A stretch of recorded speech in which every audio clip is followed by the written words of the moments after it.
Success இந்த வார்த்தையோட இலக்கை நம்ம அடையும் போது நமக்கு கிடைக்கக்கூடிய சந்தோஷம் அப்படிங்கிறது நம்மளுடைய செல்ஃப் கான்ஃபிடென்ட்டை ரொம்ப அதிகரிக்கும். இதுதான் அப்படிங்கிற ஒரு சாட்டிஸ்ஃபேக்ஷனும் இதில் தான் கிடைக்கும். ஒரு சின்ன வெற்றி அப்படின்னாலும் அதை நோக்கி தான் நம்மளுடைய பயணம் இருந்துக்கிட்டு இருக்கு. ஒவ்வொருத்தருக்குமே ஒரு ஆசையும் இருக்குது, அதுக்கான வழியும் இருக்குது. அப்போ அதுக்கான போராட்டம் அப்படிங்கிறது கண்டிப்பாக அவங்களுடைய இலக்கை நோக்கி அவங்கள பயணம் செய்ய வச்சுக்கிட்டே இருக்கும். அதில் தான் அவங்களால சக்சீட் பண்ண முடியும். அப்போது என்னோட வெற்றிக்கான முதல் தேவை அப்படிங்கிறது என்னோட பொறுமையும் என்னோட நிதானமும் தான். நான் தோல்வி அடைஞ்சிக்கிட்டே இருக்கேன் தான், ஆனால் என்னுடைய தைரியத்தை நான் கைவிடவே இல்லை. உன்னால் முடியும் அப்படிங்கிறத மற்றவங்க சொல்கிறத விட என்னால் முடியும் அப்படிங்கிறத முதல்ல நான் நம்பணும். அப்போதான் என்னால் எந்த டெசிஷனும் எடுக்க முடியும் அப்படிங்கிற திறமையை என்னால் வளர்த்திக்க முடியும். ஒழுக்கம் இல்லாத ஒருத்தர் எவ்வளோதான் வெற்றி அடைஞ்சாலும் அதை இந்த உலகம் மதிக்கவே செய்யாது. நம்ம சரியான வழியை தேர்ந்தெடுத்தால் மட்டும்தான் நம்மளை மட்டும் கிடையாது, நம்மளை சுற்றி இருக்கிறவங்களையும் நம்மளால் பெருமைப்படுத்த முடியும்.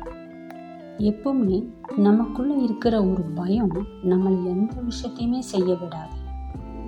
காரணம், நான் வைக்கிற ஒவ்வொரு அடியிலும் நான் ஒரு தோல்வியை சந்திச்சுக்கிட்டே இருக்கேன். எனக்கு தேவைங்கிற விஷயத்தில் நான் தீர்க்கமாக இருந்தால் மட்டும்தான் என்னால் என் இலக்கை அடையவே முடியும்.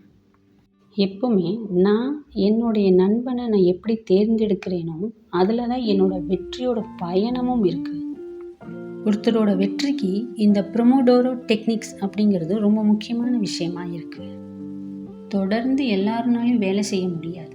அப்போ அவங்களுக்குன்னு ஒரு சின்ன ரெஃப்ரெஷ்மெண்ட்டும் ஒரு டைம் பிரேக்கும் கண்டிப்பாக தேவை. ஏன்னா இந்த டைம் பிரேக் அப்படிங்கிறது உங்களை இன்னும் வேகமாக வேலை செய்ய ரொம்ப ஹெல்ப்ஃபுல்லாக இருக்கும். இப்போது என்னோடய இலக்கை நோக்கி நான் வேகமாக நகர ஆரம்பிச்சிட்டேன். ஆனால் எனக்கு கூட விவேகமும் வேணும். இல்லை அப்படின்னா என்னோடய ஆசைகள் எல்லாம் அருந்த பட்டமாட்ட கனவாக போயிடும். என்னோடய பிளானிங்கை நான் ப்ராப்பராக செட் பண்ணால் மட்டும்தான் என்னோடய கோல்ஸை நான் ப்ராப்பராக எக்ஸிக்யூட் பண்ண முடியும். என்னோடய பிளானிங்கை நான் ஷார்ட் டேர்மாக பிரித்தா தான் என்னோடய எக்ஸிக்யூஷனில் எந்த டிஸ்ட்ராக்ஷனும் இல்லாமல் நான் கரெக்டாக கொண்டு போக முடியும். ஃபோன்ஸை ப்ராப்பராக யூஸ் பண்ண தெரியாதனால நிறைய பேர் அவங்களோட வாழ்க்கையை கூட தொலைச்சிட்றாங்க. சக்சீடுக்கான அடுத்த முக்கியமான விஷயம் டைம் மேனேஜ்மெண்ட் பண்ண தெரிஞ்சால் மட்டும்தான் நம்மளோட ஒர்க்ஸை எல்லாத்தையும் நம்மளால் ப்ராப்பராக அக்கம்ப்ளிஷ் பண்ணவே முடியும்.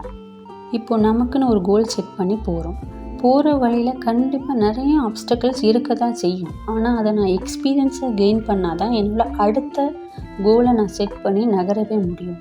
அதை நான் ஃப்ரஸ்ட்ரேஷனாக எடுத்துட்டேன் அப்படின்னா நான் அந்த இடத்துலையே ஸ்டாப் ஆயிடுவேன். எப்போவுமே இன்றைக்கி நான் இந்த வேலையை செய்யணும்னு நினச்சிங்கன்னா முடிச்சிருங்க. அதை நாளைக்கு நீங்கள் தயவு செஞ்சு கொண்டு போகாதீங்க. ஒரு வேளை நீங்கள் அப்படி செஞ்சீங்க அப்படின்னா உங்களுடைய வேலை எல்லாமே ரொம்ப பேர்டன் ஆக ஆரம்பிச்சிடும். அதுவே உங்களோட கோல்ஸ் அச்சீவ் பண்ணுறதுக்கு உங்களுக்கு தடையாகவே இருக்கும். உங்களால் முடியாது அப்படின்னு யார் எந்த நெகட்டிவிட்டி ஸ்ப்ரெட் பண்ணாலும் அதை நீங்கள் காதில் வாங்காமல் உங்கள் இலக்கை நோக்கி நீங்கள் பயணம் செஞ்சுட்டே இருங்க. கண்டிப்பாக இந்த வீடியோ உங்களுக்கு ரொம்ப பிடிச்சிருக்கும்னு நினைக்கிறேன். உங்களோட ஒவ்வொரு லைக் அண்ட் சப்ஸ்கிரைபும் எனக்கு ஒரு சக்ஸஸ் தான். Thank you friends.